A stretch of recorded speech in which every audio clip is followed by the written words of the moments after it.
Welcome back to the channel, and if you are new here, welcome. And in the world of higher education, the million-dollar question is college worth it?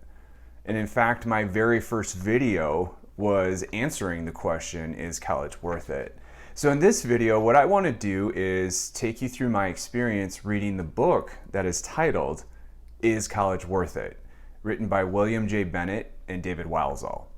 Now, William J. Bennett is actually a former Secretary of Education, so he brings an interesting perspective to this. And I think overall, it is very realistic. It's a very general, broad overview of the realities of higher education and a student's experience in trying to navigate that. I actually thought it was a little pessimistic. However, I feel that that was actually justified. So I'm a little torn on that. Organizational wise, it goes back and forth, it weaves in and out, so it's not very cleanly organized, but what I pulled was probably three main themes from the book, which was cost, employability, and also the college curriculum. So when it comes to cost, it's no secret that college is expensive, and especially when we're talking about student loan debt and do we forgive that, the book really hits on the fact that college is expensive. And it's gotten out of control in a sense that, decades ago, you could sort of take out loans. College was more affordable, and you could take out loans and then go on and get a well-paying job, and you'd be able to kind of recoup those losses that you took out with the loans through the lifetime earnings. We've now seen that has gotten so far out of control that there are people who are never going to be able to pay off everything that they have taken out to attend college with all of their loans. And the book even talks about how there's the federal loan process, and then there are also private loans, which are a little bit easier to navigate, but they also bring a much higher interest rate, and they are less forgiving if you're to miss payments. And so it really talks about it's expensive. Maybe it's not for everyone just because of that, and you really need to ask yourself, is it worth going into debt for something that may not bring you the return that you expected? They also talked about how colleges have sort of some frivolous spending habits, so examples were hiring an administrative assistant for a president's wife, presidents using their own private planes and building the rock climbing walls on campus and putting in hot tubs, and how that is actually contributing to rising costs just to attend. When it comes to the rock climbing wall, the hot tubs, I'm not so sure about the hot tubs, but I do know with the rock climbing walls, that's sort of putting something in place to be an attractor to prospective students, to kind of draw more students into that institution and hopefully generate more revenue from an institutional standpoint. But then also from the student perspective, you're trying to enhance the student's perspective, the student experience. So that's an interesting one.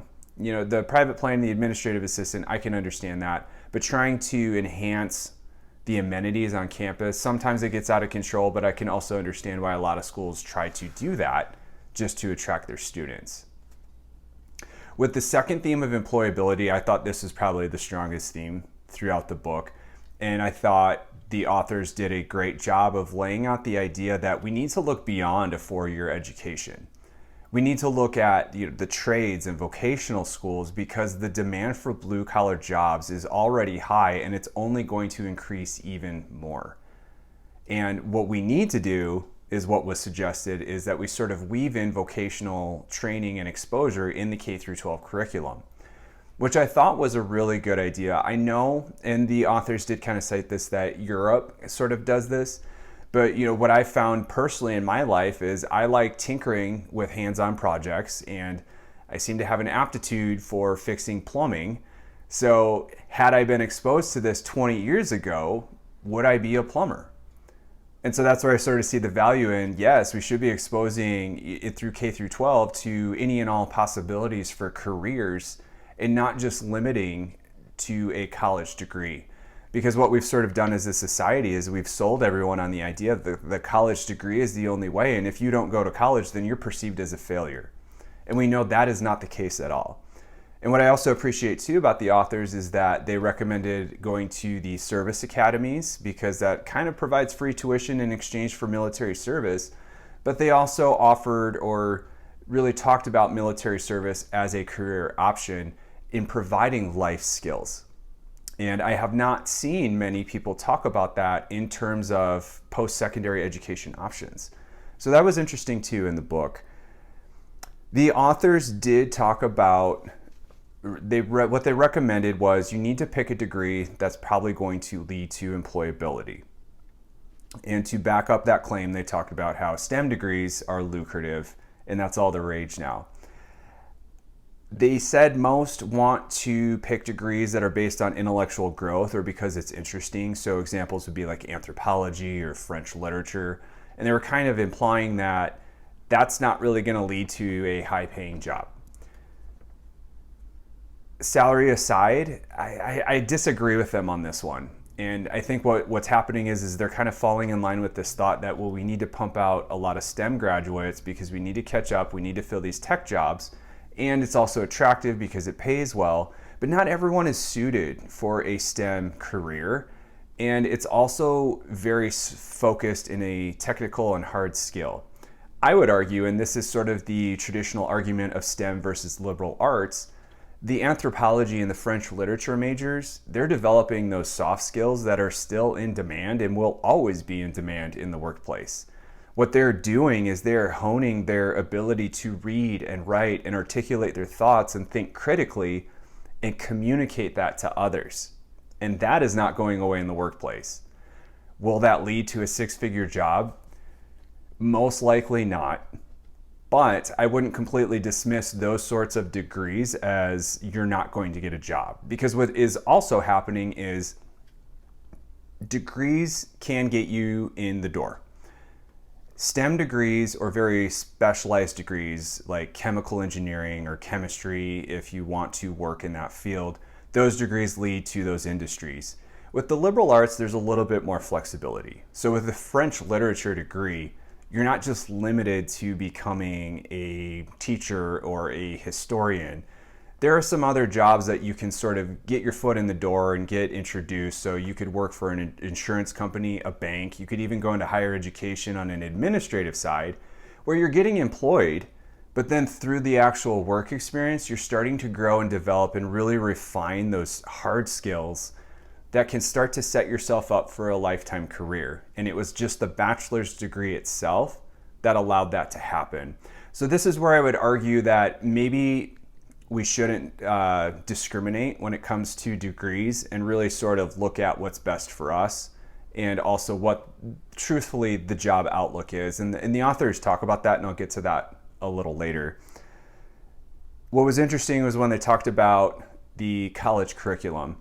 And what they're saying is, and it's sort of as they weave in and out of college is worth it and college is kind of not worth it. In this sense, what they're arguing is that the college curriculum as a whole is sort of starting to dissolve or become diluted.